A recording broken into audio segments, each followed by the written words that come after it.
Semiconductors are now an international security issue. Currently, the U.S. government is focusing on building a global semiconductor supply chain from the inauguration of President Biden in the United States, where manufacturing capabilities are absolutely inferior to design capabilities. It is essential to establish a value chain to induce companies to supply semiconductors with priority to their own companies.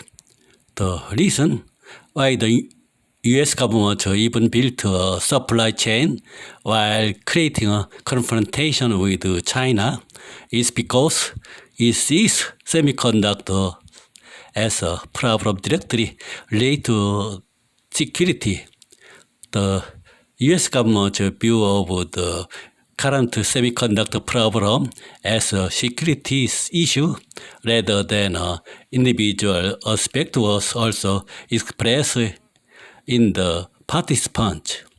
In particular, the fact that much of the high-tech semiconductor supply by U.S. companies are manufactured in Taiwan, which is adjacent to China, poses a significant long-term threat.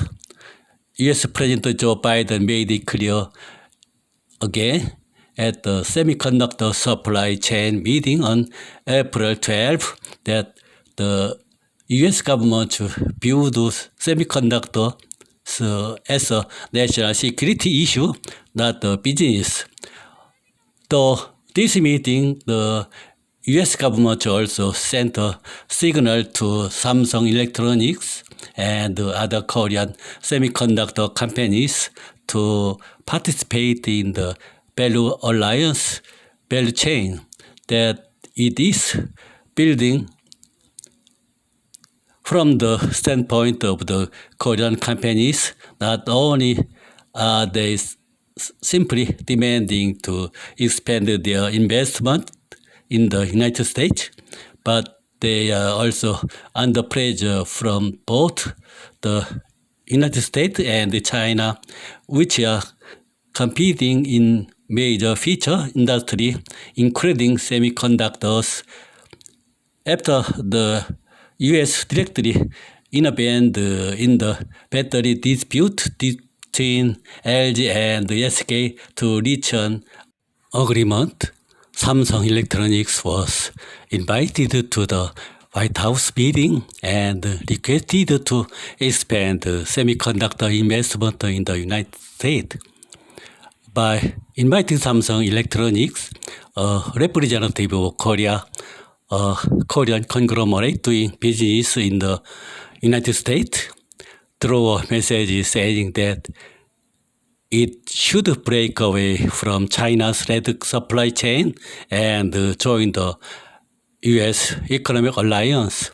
This is a message in a response to Chinese President Xi Jinping's declaration that he will raise the level of semiconductor self-sufficiency by raising the pace of Chinese manufacturing 2025 by propelling the high-tech industry. The appearance of the President of the United States at the conference in the semiconductor industry itself makes the start of the Semiconductor Alliance led by United States. Foreign semiconductor companies such as NXP from the Netherlands were invited to the meeting, including Samsung Electronics, the world's #1 memory semiconductor, and TSMC, Taiwan #1 foundry. In addition, Ford, General Motors, and Northrop Grumman participated. This is interpreted as a signal to increase strategic collaboration between automobile and defense companies, which are the basis of the United States economy and overseas semiconductor companies. The U.S. government especially requested Samsung Electronics to hurry to expand the expansion of advanced semiconductor factories below 5 nanometers. In the U.S. at the meeting, Samsung Electronics is already planning to invest $17 billion worth of foundry facilities in Texas as a candidate, but there are observations that U.S. demand will lead to memory facilities expansion in the future. The position of Samsung Electronics, which has a high portion of export to China, is becoming embarrassing to the wave of U.S. government.